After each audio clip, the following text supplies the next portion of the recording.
समाज सुधार एवं संस्कार समाज एवं संगठित समाज निर्माण के यात्रा का एक मुखिया के नाम से भी कहूंगा कि आज हमारे विचार से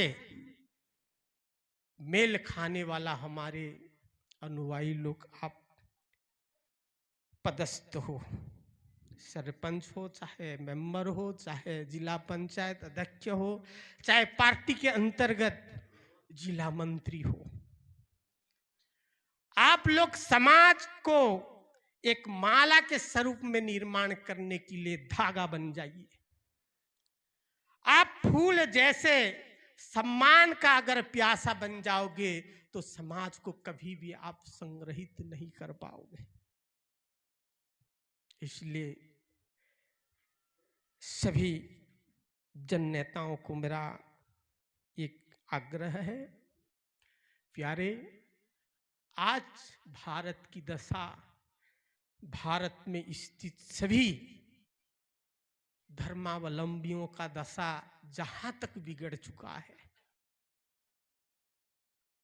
आज अखंड भारत कई खंडों में बट गई है,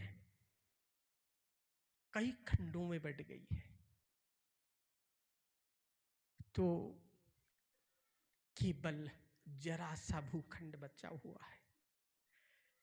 इस भूखंड को भी अगर बचाने के लिए हम सभी लोग भूमिका नहीं निभाएंगे, अपने अपने स्वार्थ में अगर रहेंगे, धार्मिक वाला धार्मिक क्षेत्र में रहेगा, धार्मिक व्यक्ति में लड़ाई, साधु साधु में लड़ाई, प्रचारक प्रचारक में लड़ाई, नेता में लड़ाई, पार्टी में लड़ाई, ये तो बड़ा विचित्र है।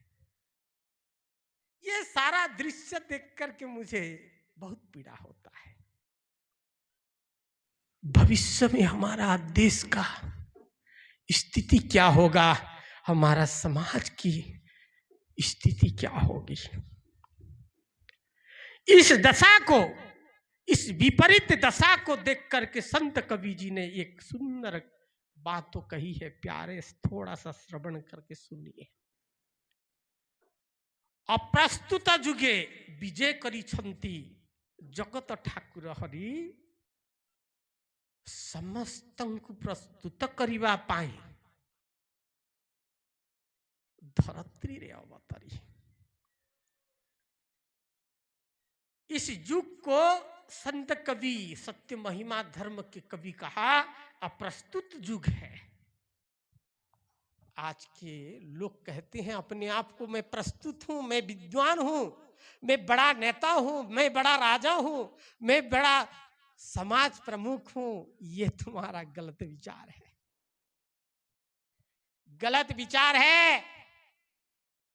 अगर आप हो, विद्वान हो, बड़े पदों में हो, लेकिन आप प्रस्तुत नहीं हो। आज समाज के एक एक व्यक्ति, कोई भी व्यक्ति प्रस्तुत में नहीं है। इसलिए सत्य सनातन अलेख महिमा धर्म संपूर्ण व्यक्ति को प्रस्तुत करने ही निकला हुआ है, अपना धर्म फैलाने के लिए नहीं है। ये धर्म चाहता है प्रत्येक व्यक्ति प्रस्तुत हो जाओ। प्रस्तुत का मतलब समझ रहे हो, तैयार, पहले से रेडी होके रहो, तो आगे कुछ भी आएगा तो हम संभाल लेंगे। ये सिखाने के लिए सत्य महिमा धर्म है प्यारे। आज मैं सबको यहां कहूंगा, आप सब प्रस्तुत हो जाएं। किसी ने कलाकार है, वो कला के आनंद में वो मजे ले रहा है, बाकी से कोई मतलब नहीं। जार पेट पुरले से बड़ लोग बोलने शुरू कर दिए। अरे जार पेट पुरले से बड़ लोग, ऐसा विचार हमारे अंदर अगर आएगा तो फिर दूसरों का दर्द कैसे समझेंगे? जो भूख में मर रहा है उसका दर्द कैसे समझेंगे? ये गलत विचार निकाल दो। इसको निकालने के लिए ही प्रेरणा के स्वरूप में संत कबीर जी ने कहा प्राणिंकारत दुख प्रमित देखु देखु के बासहु मो जीवन पछे नरके पड़ी थाऊ जगत उद्धार हेउ। इसीलिए कहा कि आज व्यक्ति अपना पेट भरने से दूसरा का दुख को वो देखता नहीं, नजरअंदाज कर देता है, अंदाज कर देता है।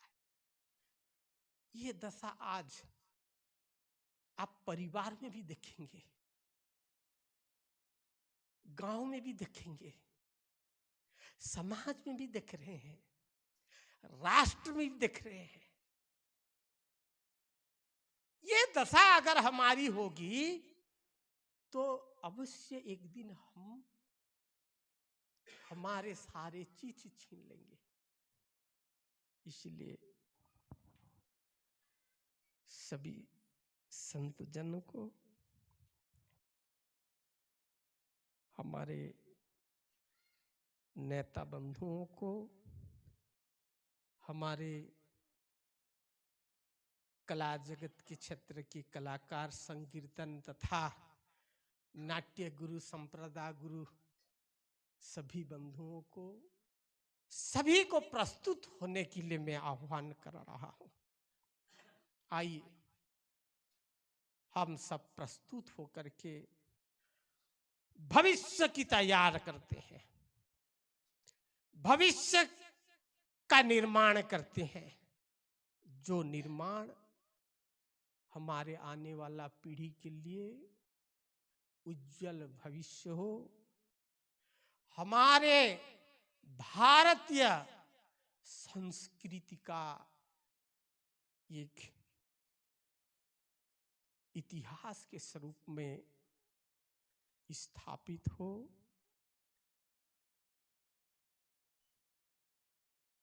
ऐसा विचार के साथ सबको आह्वान करते हुए मैंने अपनी वाणी